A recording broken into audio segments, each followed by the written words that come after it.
오늘도 이 자리에 예배를 사모하고 은혜를 사모하는 마음으로 이 자리에 모이신 성도님들을 환영하고 축복합니다. 오늘 예배에 함께하는 우리 성도님들 가정 가운데 또 오늘 하루의 삶의 모습 가운데 하나님의 은혜와 평안이 충만하여지는 귀한 하루의 시간들이 되어지기를 간절히 축원합니다. 오늘 본문에 나타난 고린도 교회에 나타났던 모습은 6장에는 크게 두 가지의 문제를 가지고 나누고 있습니다. 첫 번째는 어제 우리가 나누었던 성도 간의 문제 속에 나타났던 소송에 대한 문제였습니다. 또 오늘 본문을 통해서 우리가 보여지는 고린도 교회에 나타났던 문제는 바로 음행에 대한 문제입니다. 고린도전서 5장에서도 우리가 나누었지만 오늘 본문 가운데서도 음행에 대해서 이야기를 하고 고린도 교회 성도로서 또 그리스도인으로서의 삶 속에 우리는 어떤 모습으로 살아가야 하는지에 대해서 사도 바울은 오늘 본문의 말씀을 통해 우리에게 전해주고 있습니다. 오늘 본문 12절의 말씀 우리 같이 한번 읽어보도록 하겠습니다. 모든 것이 내게 허용되어 있습니다. 그러나 모든 것이 유익한 것은 아닙니다. 모든 것이 내게 허용되어 있습니다. 그러나 나는 아무 것에도 얽매이지 않겠습니다. 사도 바울은 당시 고린도 사회 가운데 흔하게 사용되어졌던 표현의 방법들을 사용하면서 지금 음행의 문제 가운데 또 놓여져 있는 이들에게 지적하고 있는 또 그들의 삶이 잘못되었음을 다시 한번 말해주고 있습니다. 12절 상반절에 이야기하고 있는 모든 것이 내게 허용되어 있습니다 라고 하는 이 표현은 사도 바울이 총 4번의 표현으로 사용되어져 있습니다. 두 번은 오늘 본문 가운데 나타났던 모습이었고 또 한 번의 모습은 고린도 10장에 이야기하고 있는 우상 제물을 먹어도 되느냐 먹지 말아야 하느냐 라고 하는 문제에 대해서 사용되어진 것을 우리는 보게 됩니다.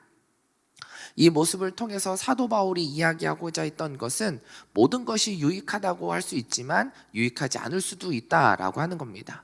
모든 사람들에게 선한 영향력을 끼칠 수도 있지만 그 모습으로 인해서 다른 이들에게 어려움을 초래할 수 있다라고 하는 것을 말하고 있는 것입니다.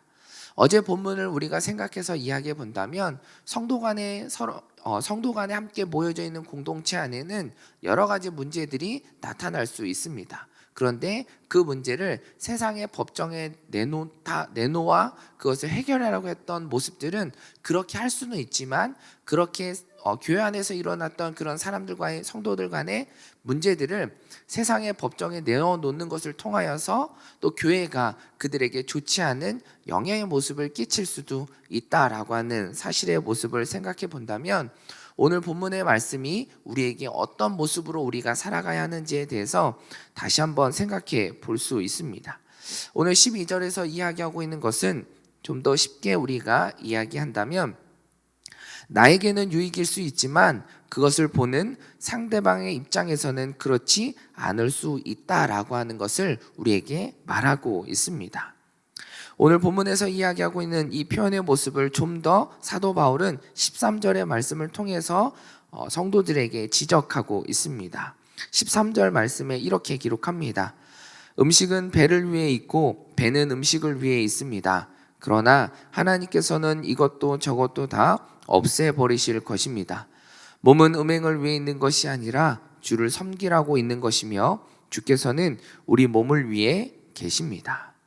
여기에서도 음식은 배를 위해 있고 배는 음식을 위해 있습니다 라고 한 이 표현 역시 고린도 사회 속에서 흔하게 사용되어졌던 표현의 모습입니다. 이 표현을 사용함으로 통하여서 사도 바울은 지금 고린도 교회 안에 성도들 가운데 있었던 문제들을 지적하고 있습니다. 고린도 교회 성도들 중에는 교회 성도의 모습이지만 음행의 문제에 대해서 음행의 문제로 인한 교회 안에서의 문제를 일으키고 있는 성도들에 향해서 이야기하고 있는 것입니다. 이런 모습은 지금 현재를 살아가는 우리들의 모습 속에도 동일하게 우리는 어떤 모습으로 살아가고 있고 어떤 성도의 모습인가라고 하는 것에 대해서 지적하고 있습니다. 음식은 배를 위해 있고 배는 음식을 위해 있습니다 라고 하는 이 표현의 모습은 육체의 배고픔이 당연하고 육체의 배고픔을 해결하기 위해 먹는 것은 당연하다라고 하는 그 식욕에 대한 기본적인 우리들의 인간의 욕구에 있는 식욕에 대한 모습들을 표현하면서 성적인 욕구를 해결하기 위해 음행을 하는 것, 이것도 크게 문제가 되지 않는다라고 하는 것을 이야기하고 있습니다. 고린도 교회 성도의 일부분이 이러한 것이 당연하고 문제가 되지 않는다라고 이야기하는 그 근거가 무엇인가라고 하면, 당시 고린도 사회 가운데 유행하고 있었던, 만연하고 있었던 영지주의가 또 그 사상들이 그들에게 많은 영향을 끼치고 있었습니다. 영지주의라고 하는 것은 영과 육을 분리하여 생각하게 되는 것이 영지주의입니다. 이것은 크게 두 가지로 생각해 볼 수 있는데, 첫 번째는 쾌락적 영지주의입니다. 인간의 영과 육체는 별개라서 육체가 아무리 죄를 지어도 절대로 영혼은 육체의 영향을 받지 않는다라고 하는 주장입니다. 또 하나는 극과 극의 모습으로 반대 영지주의는 금욕적 영지주의입니다. 쾌락적 영지주의와는 반대로 육체는 약하고 저급하여 육체적인 정욕을 발산하는 것은 악한 것이므로 성적인 욕망을 억제해야 된다라고 주장하고 있는 사람들의 모습도 있습니다. 현재 오늘 본문 가운데 나타났던 이 음행에 대해서 있었던 문제에 대한 성도들의 모습은 이러한 쾌락적 영지주의에 빠져 있는 사람들로 인한 문제였습니다. 그들은 육체와 영을 분리해서 생각했기 때문에 육체에서 하고 있는 그 죄악된 모습들은 영에 대해서는 크게 문제가 되지 않는다라고 생각했고, 그것이 나에게 유익하고 그것이 나의 욕구를 해결하기 위해서 하는 것은 당연한 것 아닙니까? 라고 이야기하고 있는 것입니다. 이렇게 생각하고 있었던 고린도 교회 성도들을 향하여서 사도 바울은 13절 하반절의 말씀을 통하여 지적하고 있습니다. 성도의 모습은 그런 모습이 되어서는 안 된다라고 이야기합니다. 13절 하반절의 말씀에 보면, 몸은 음행을 위해 있는 것이 아니라 주를 섬기라고 있는 것이며 주께서는 우리 몸을 위해 계십니다 라고 이야기하고 있습니다. 몸은 우리의 음행, 우리의 욕구와 우리의 만족을 위해서 있는 것이 아니라 우리의 몸은, 우리의 삶은 하나님의 영광을 위해 살아가기 위해 우리에게 있는 것입니다 라고 말씀하고 있는 것이죠. 로마서 12장 1절에 보면 이렇게 기록합니다. 그러므로 형제들이여, 내가 하나님의 자비하심으로 여러분에게 권합니다. 여러분의 몸을 하나님께서 기뻐하시는 거룩한 산제물로 드리십시오. 이것이 여러분이 드릴 영적 예배입니다 라고 말합니다. 사도 바울은 우리의 삶이 하나님을 온전히 예배하는 예배의 삶을 살아가야 된다라고 말합니다. 또 이 본문에서 이야기하고 있었던 몸이라고 하는 것은 그냥 우리의 육체적인 모습들만을 이야기하는 것이 아니라 우리가 살아가는 삶의 모습을 이야기하고 있는 것입니다. 우리가 살아가는 삶의 모습은 우리의 욕구와 만족과 행복과 성공을 위해서 살아가는 것이 아니라 하나님의 영광을 드리는, 또 하나님 앞에 영적 예배로 드리는 예배자의 삶을 사는 것이 바로 우리의 모습이어야 한다, 성도로 살아가는 우리들의 모습이어야 한다라고 하는 것을 우리에게 지적하고 있는 것입니다. 왜 우리는 이렇게 하나님을 예배하고 영적 산 제물로 드리는 삶을 살아가야 하는가? 사도 바울은 14절의 말씀을 통해 우리에게 그러한 모습이 당연한 모습이다라는 것을 우리에게 말씀해 주고 있습니다. 14절의 말씀 같이 보도록 하겠습니다. 하나님께서 주를 살리셨으니 또한 그 능력으로 우리도 살리실 것입니다. 사도 바울은 부활에 대해서 이야기하고 있습니다. 예수님께서 십자가에 달려 죽으시고 다시금 부활하셨던 그 모습들을 다시금 이야기하고, 그 부활의 능력으로, 또 하나님의 능력으로 우리도 역시 다시금 부활할 것입니다 라고 이야기합니다. 마지막 때를 살아가는 마지막 때의 그 모습 속에 우리의 죽었던 육체가 다시금 부활하게 되고 마지막 심판에 우리가 이르게 되어지는 모습들을 보게 됩니다. 여기에서도 우리의 육체가 다시금 부활하게 되어진다라는 것입니다. 만약 영과 육이 분리되어지는 것이 옳다라고 한다면 예수님께서 다시금 부활하실 필요가 없었다라고 하는 것이죠. 그러나 우리의 육체는 그렇게 필요 없는 것이 아니라, 우리가 분리되어지는 것이 아니라 하나가 되어지는 것이다 라고 우리에게 말씀하고 있습니다. 또 한 가지 이것을 통해서 우리가 깨닫게 되어지는 것은, 예수 그리스도의 부활 사건은 그것으로 끝나는 것이 아니라 우리를 그리스도의 대속의 은혜로 말미암아 하나님께서 우리를 죄 가운데서 죽으시고 다시금 우리가 의롭게 다시금 태어나게 되었다. 다시금 구원받게 되어진 우리는 존귀한 존재다라고 하는 것을 우리에게 말씀해 주고 있습니다. 본문 20절의 말씀 우리 다시 한번 같이 보도록 하겠습니다. 하나님께서 값을 치르고 여러분을 사셨습니다. 그러므로 여러분의 몸으로 하나님께 영광을 돌리십시오. 하나님께서 값을 치르고 우리를 사셨다라고 말씀합니다. 공정한 가격을 치르고 우리를 사셨다라는 것입니다. 그런데 이 값은 우리가 생각할 수 없는 어마어마한 값어치로 우리를 사셨다라고 하는 것입니다. 예수님께서 이 땅 가운데 오시고 십자가의 복음으로 십자가의 죽으심으로 우리에게 대속의 제물로 우리에게 값을 치러 주셨고 우리의 삶은 이제는 죄악된 모습이 아닌 의로운 모습으로 우리는 하나님의 속한 자녀의 모습으로 우리는 살아가게 되었다라고 하는 것을 우리에게 말씀하는 것입니다.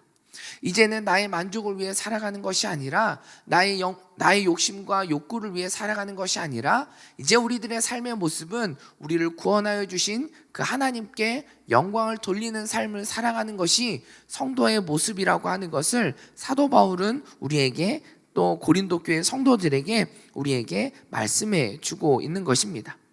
사도 바울은 13절에도 14절에도 20절의 말씀을 통해서 계속해서 성도의 모습이 무엇인지를 반복해서 이야기하고 있습니다. 반복해서 이야기하고 있다라고 하는 것은 그만큼 중요하다라고 하는 것이고 우리의 모습은 어떤 모습이어야 하는지를 다시금 되돌아볼 필요가 있다라고 하는 것을 우리에게 말해주고 있는 것입니다. 우리가 이런 거룩한 산 제물의 모습으로 영적 예배를 드리는 자들의 모습으로 우리가 하나님께 영광을 돌리는 삶을 살아가기 위해서 우리에게 반드시 있어야 되는 것은 영적 분별력이 우리에게 있어야 됨을 오늘 본문의 말씀을 통해 우리는 깨닫게 됩니다. 영적 분별력을 가지며 살아가는 자들에게 반드시 있어야 되는 것은 우리의 존재, 우리의 정체성은 어디로부터 시작되었는가라고 하는 것을 우리는 알아야 합니다. 우리는 하나님의 거룩한 백성이라는 사실을 잊지 않을 때 우리는 영적 분별력을 가지고 세상에서 이야기하고 있는 거짓된 가르침, 당시 고린도 사회에서 이야기하고 있는 만연하고 있었던 그 영지주의를 따라가는 것이 아니라 복음이라고 하는 것, 진리라고 하는 것, 참 지혜라고 하는 것을 우리는 분별하며 따라갈 수 있다라고 하는 사실을 오늘 본문의 말씀을 통해 우리는 깨닫게 되어집니다. 오늘 우리가 살아가는 삶의 모습 속에 세상의 가치를 따라가고 세상의 기준과 지혜가 옳다라고 주장하며 그것을 따라 쫓아 살아가는 것이 아니라 우리가 하나님의 말씀 가운데 하나님의 거룩한 산 제물의 모습으로 하나님의 거룩한 백성으로 살아가는 우리들의 모습 속에 우리가 진정으로 따라야 하는 건 우리의 삶의 기준이 되어야 되는 것이 무엇인지를 깨닫고 살아가는 저와 여러분의 모습이 되어지기를 간절히 축원합니다. 사도 바울은 이어서 우리에게 이야기합니다. 육체를 함부로 하지 말아야 되는 이유가 무엇인지에 대해서 우리에게 다시금 말씀해 주고 있습니다. 본문 15절의 말씀 보도록 하겠습니다. 여러분은 여러분의 몸이 그리스도의 몸의 한 부분인 것을 알지 못합니까? 그런데 내가 그리스도의 지체를 떼내어 창녀의 지체를 만들 수 있습니까? 결코 그럴 수 없습니다. 15절의 말씀을 통해서 육체를 함부로 하지 말아야 되는 이유에 대해서 이야기합니다. 우리의 몸이 그리스도의 한 부분이기 때문이다. 한 지체이기 때문이다. 그러기에 우리의 육체를 함부로 다루어서는 안 된다라고 하는 것을 이야기합니다. 여기서 동일하게 사도 바울은 당시 고린도 교회 성도들이 따르고 있었던 또 영지주의 모습을 다시 한번 이야기하며 그것이 옳은 것이 아니라 우리가 왜 영과 육체가 분리가 아니라 하나로 우리가 봐야 되는 것은 우리들의 몸은 그리스도의 몸의 한 부분이기 때문이다라고 하는 것으로 우리의 몸을 육체를 함부로 하지 말아야 된다라고 이야기합니다. 그러면서 우리의 몸이 우리의 삶이 하나님께 영광을 돌리는 삶을 살아가는 것이 우리의 모습이어야 함을 고린도 교회 성도들에게 이야기하고 있습니다. 사도 바울은 이야기합니다. 분리된 삶을 살아가서는 안 된다라고 이야기합니다. 그러나 우리들의 삶의 모습을 다시 한번 되돌아보면 우리는 분리된 모습으로 살아갈 때가 너무나 많이 있습니다. 교회 안에서의 우리의 모습과 세상에서의 우리의 모습은 분리된 모습으로 서로 다른 모습으로 살아가는 모습들이 있습니다. 교회 안에서의 우리의 모습은 어떠한 모습입니까? 정말 하나님 앞에 예배하는 모습을 우리가 교회 안에서 보이면서 살아갑니다. 많은 봉사와 헌신의 모습으로 교회를 섬기며 살아갑니다. 그러나 세상에서의 우리의 모습은 그러한 모습이 세상 가운데서도 동일하게 나타나기보다는 세상에 타협하고 세상과 쫓아가고 세상의 기준에 맞춰가기 위해 애쓰며 살아가던 우리들의 연약한 모습을 바라보게 됩니다. 마태복음 6장 24절에 보면 아무도 두 주인을 섬기지 못한다라고 예수님께서 말씀하고 있습니다. 너희가 하나님과 재물을 함께 섬길 수 없다라고 이야기합니다. 예수님께서 우리에게 가르쳐 주시는 말씀은 우리의 삶이 분리되어서는 안 된다라는 것입니다. 우리가 이것도 저것도 우리가 함께 섬기며 살아갈 수 없고 우리는 온전히 하나님 한 분만을 섬기며 살아가는 것이 우리의 모습이어야 함을 우리에게 이야기하고 있습니다. 군대를 제대하고 난 이후에 아르바이트를 한 적이 있습니다. 그때 제가 했던 아르바이트는 대리점에서 핸드폰을 판매하는 일을 제가 한 적이 있습니다. 말을 잘하는 것도 못하고 사람들과의 관계가 되게 어색했던 저에게 가장 좋은 기회가 되었던 것 같기도 하고 학교에서의 등록금을 좀 더 보태보기 위해서 대리점에서 핸드폰을 판매하는 일을 해본 적이 있습니다. 그때 저의 마음의 초심의 마음은 내가 고객들에게 정당한 가격에 값싼 가격에 좋은 핸드폰을 사용할 수 있도록 해야지라고 했던 마음이 처음에 제가 그 대리점에 일할 때 저의 모습이었습니다. 근데 시간이 점점 지나다 보면 핸드폰을 판매할 때마다 그 대수에 따라 인센티브가 있습니다. 당시에 제가 일할 때는 10, 20, 30이라는 게 있었습니다. 10대를 팔았을 때는 곱하기 1이고 20대를 팔면 곱하기 2고 30대를 팔면 곱하기 3이라고 하는 인센티브를 주었습니다. 그래서 열심히 팔면 그만큼 나에게 많은 이득이 있게 되는 것이었습니다. 그러다 보니 나도 모르는 사이에 이벤트로 값싸게 나왔던 그런 핸드폰을 처음에는 사람들에게 그 착한 가격으로 사실 수 있도록 구매하실 수 있도록 했던 모습이었다면 시간이 점점 지나자 때마다 저의 모습은 그 값싼 가격을 원래 가격으로 올려서 사람들에게 판매를 하고 또 고객들에게 당연히 받아야 되는 혜택을 내가 생색을 내며 내가 안 되는데 제가 이렇게 해드리도록 하겠습니다 라고 하면서 이렇게 거짓된 모습으로 사람들이 많이 이렇게 하고 있었던 그 모습대로 판매하고 있는 저의 모습을 발견하게 됩니다. 교회 안에서의 저의 모습은 정말 열심히 예배하고 교사로 또 여러 가지 모습으로 섬기고 있었던 저의 모습이었지만 세상에서의 저의 모습은 세상의 기준과 세상의 방법과 세상에서 이야기하고 있는 성공의 모습을 쫓아 살아가고 있는 저의 모습을 발견하게 되었습니다. 분리된 모습을 살아가고 있는 저의 모습을 보게 됩니다. 그러면서 그 일을 당장 그만두게 됐습니다. 우리들의 모습은 이런 모습이지 않습니까? 사도 바울이 바라봤던 고린도 성도들의 모습은 아마 이런 모습이었을 것 같습니다.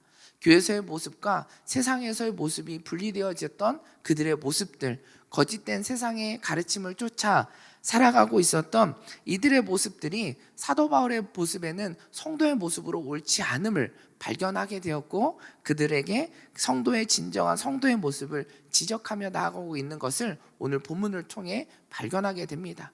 오늘 하루를 살아가는 우리들의 모습 속에 우리는 무엇을 쫓아 살아가고 있는가? 또 우리는 어떤 모습으로 성도의 모습으로 살아가고 있는지를 우리는 스스로 다시 한번 생각해 볼 필요가 있습니다. 본문 16절 17절 말씀 우리 같이 한번 보겠습니다. 창녀와 연합하는 사람은 그녀와 한 몸인 것을 알지 못합니까? 말씀하시기를 둘이 한 육체가 될 것이다 라고 했습니다. 그러나 주와 연합하는 사람은 영적으로 주와 하나가 됩니다. 16절 17절 말씀 속에 연합이라고 하는 단어를 반복해서 사용하고 있고 또 창녀와 연합하는 사람, 주와 연합하는 사람이라고 하는 대조되어지는 모습을 통해서 우리의 성도의 모습이 어떠한 건지에 대해서 우리에게 이야기하고 있습니다. 연합이란 말 안에 뜻에 담겨져 있는 것은 같은 신분이라고 하는 뜻을 가지고 있습니다. 그 모습 속에 지금의 본문에 이야기하는 것을 보면 범죄자, 더 나아가 멸망에 이르게 되어진다라고 하는 모습들도, 그 의미들도 그 안에 내포되어져 있습니다. 사도 바울은 창녀와 연합하는 사람, 주와 연합하는 사람을 통해 우리가 무엇과 연합하는지에 따라서 우리의 삶의 결과가 나타나고 결정이 되어진다라는 것을 이야기하고 있는 것입니다. 그러면서 우리들에게 이야기하고 있는 것은 창녀와 연합하는 사람들의 삶의 모습은 결국 멸망에 이르게 되어진다. 그러나 주와 연합하는 자의 모습은 주와 하나가 되어진다라고 하는 것을 연합이라는 모습을 통해서 우리에게 보여주고 있습니다. 그 연합이라는 것을 우리가 좀 더 생각해 보면, 좀 전에도 계속 이야기하고 있지만, 우리가 무엇을 쫓아 살아가고 있는가, 무엇이 우리에게 만족을 주고 있는가, 무엇이 우리에게 따라가게 만들고 있는가라고 하는 것을 우리는 생각해 볼 필요가 있습니다. 우리는 무엇에 대해서, 우리가 하루를 살아가는 삶 속에, 우리가 삶의 여정 속에 우리가 가장 만족을 누리며 살아가는 것은 무엇을 할 때 우리가 만족을 누리며 살아가고 있습니까? 우리는 스스로에게 질문을 던져볼 때, 우리의 모습 속에는 우리의 삶의 만족이 복음을 따라, 복음을 쫓아 살아가는 모습일 때, 성령을 쫓아 살아가는 모습일 때, 하나님께서, 예수 그리스도께서, 성령께서 우리의 삶을 하나하나 간섭하시며 이루어 가시는, 그 가운데 부족하지만 그 모습들을 하나하나 채워주시는 하나님의 은혜를 누리는 것이 우리의 삶의 만족이고, 우리가 그것을 쫓아 살아가는 것입니다 라고 하는 고백이 저희들의 고백이 되어지기를 간절히 축원합니다. 세상을 쫓아 살아가는 것이, 돈이, 그리고 명예와 권력이, 내가 좋은 대학과 직장에 가는 것이, 그것이 저의 만족입니다 라고 하는 것이 아니라, 내가 어떤 모습이든지 간에 나를 통해 일하시는 그 하나님, 그 나의 모습을 통해 또 예수 그리스도를 증거되어지는 증인된 삶을 살아갈 수 있도록 하나하나 일하시고 간섭하시는 그 놀라운 하나님의 은혜의 모습에 우리는 만족을 누리며 살아가는 저와 여러분의 모습이 되어지기를 간절히 축원합니다. 마지막으로 사도 바울은 고린도 교회 성도들을 향하여 당부의 메시지를 전하며 오늘 본문의 이야기를 마치고 있습니다. 18절 19절의 말씀 우리 같이 한번 보도록 하겠습니다. 음행을 피하십시오. 사람이 저지르는 죄마다 자기 몸 밖에 있으나 음행하는 사람은 자기 몸의 죄를 범하는 것입니다. 여러분의 몸은 성령의 전입니다. 여러분은 하나님께로부터 성령을 받아 여러분 안에 모시고 있습니다. 여러분은 자신의 몸이 자기 것이 아니라는 사실을 알지 못합니까? 사도 바울의 당부의 메시지에는 18절 상반절에 이야기하고 있는 것처럼 음행의 자리를 피해야 된다라고 이야기합니다. 구약 성경에도 그런 자리를 피했던 사람이 등장합니다. 바로 요셉이었습니다. 보디발 장군 아내의 유혹 가운데 그는 옷을 벗어던지며 그 자리를 피하며 도망쳤던 요셉의 모습을 우리는 생각하게 됩니다. 음행이라고 하는 것은 성적인 타락, 성적인 유혹에 대한 것을 이야기하는 것뿐만 아니라, 호세아서는 우리가 우상 숭배하는 것, 우상을 쫓아 살아가는 것 역시 하나님을 저버린 음행의 모습으로 비유하며 이야기하고 있습니다. 하나님을 떠나 하나님보다 더 사랑하는 것을 쫓아 살아가는 것 역시, 그 모습 역시 음행의 모습이라고 우리에게 말하고 있습니다. 그리고 여기에서 피하라라고 하는 그 말의 의미는 약간 연기하거나 도피하거나 라고 하는 것을 이야기하는 것이 아니라, 잠시 그 자리를 벗어나야 된다라고 말하는 것이 아니라, 철저하게 그 자리를 떠나라, 피하라라고 이야기하고 있는 것입니다. 우리의 죄 가운데, 그 유혹 가운데 계속해서 우리가 유혹을 받고 공격을 받는 그 자리를 우리는 벗어나야 된다라고 사도 바울은 우리에게 당부하고 있습니다. 우리 인간의 모습은 너무나 연약한 존재입니다. 많은 유혹과 공격 가운데 우리는 나도 모르게 그 유혹에 빠져들게 되고, 연약한 우리들의 모습이기에 우리는 그것을 쫓아 살아가게 됩니다. 연약한 모습은 저에게도 있었습니다. 아까도 말씀드렸지만 제 핸드폰을 파는 그 아르바이트를 했었을 때 저의 초심의 모습은 선한 모습이었습니다. 사람들에게 좋은 영향을 끼치고 싶었습니다. 그런데 우리의 모습 속에는 재물이라고 하는, 경제적이라고 하는, 돈이라고 하는, 인센티브라고 하는 이것들이 저에게 유혹으로 찾아올 때 나도 모르는 사이에 그 유혹에 빠져들고 살아가게 되는 모습들, 이 모습처럼 우리의 모습은 너무나 연약하다라고 하는 것입니다. 그러기에 우리는 그 자리를 벗어나는 것이 옳다라는 것입니다. 야고보서 1장 15절의 말씀에 보면 욕심이 잉태 죄를 낳고 죄가 자라 사망을 낳습니다 라고 이야기합니다. 욕심이라고 하는 그 자리 가운데, 또 우리가 탐심이라고 하는 그 자리 가운데 우리의 욕구를 채우고자 하는 그 모습 가운데 우리가 계속 그 자리에 머물러 있다 보면 우리는 모르는 사이에 죄를 범하게 되고 결국 우리는 사망에 이르게 된다라고 하는 것을 우리에게 말씀하고 있습니다. 오늘 말씀을 통해 우리의 연약함을 우리는 인정하며 나아가기를 소망합니다. 나의 힘으로, 나의 능력으로, 내가 가진 지혜로 그 모든 것들을 이겨낼 수 없음을 고백하며 나아가기를 원합니다. 우리가 그런 상황 속에 이겨낼 수 있는 것은 성령을 쫓아 살아가는 모습일 때 우리는 그것들을 이겨낼 지혜와 인도하시는 그 하나님의 은혜를 우리는 경험하게 될 것입니다.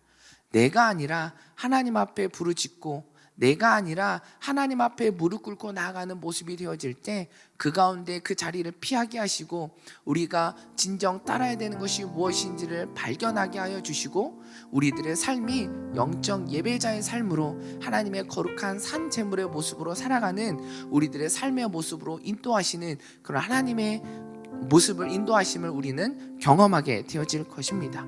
오늘 우리들의 살아가는 삶의 모습이 오늘 본문의 말씀을 통해서 우리에게 주었던 그 메시지들을 하나하나 기억하며 살아가는 저희들의 모습이 되어지기를 간절히 축원합니다.